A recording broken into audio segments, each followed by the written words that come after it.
حتى الملائكة يأتون في دين الشيعة لزيارة قبر الحسين رضي الله عنه.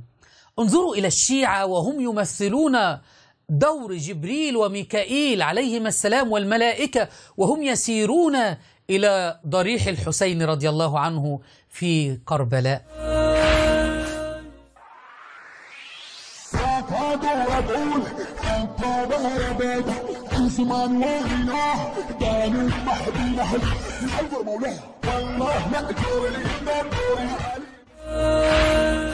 نستغفر الله ونتوب إليه من فعل هؤلاء الشيعة، حتى أنهم يتشبهون بمشركو قريش. إن الذين لا يؤمنون بالآخرة لا يسمون الملائكة تسمية الأنثى، أليس كذلك؟ يقولون أن الملائكة إناث، قول مشركو قريش. أيضا الشيعة يقولون على الملائكة إناث عياذا بالله. شاهدوا هذه الصورة معي، شاهدوا هذه الصورة. يزعمون أن هذه الملائكة إناث كما ترون، حزنين ويبكون على مقتل الحسين وكأن هذا هو الحسين في كربلاء.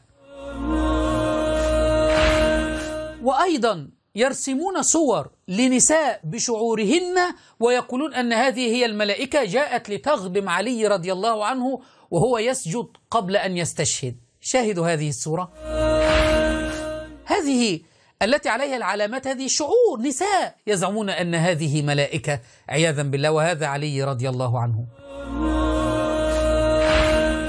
إن الذين لا يؤمنون بالآخرة لا يسمون الملائكة تسمية الأنثى. شعائر حسينية أم وساوس شيطانية؟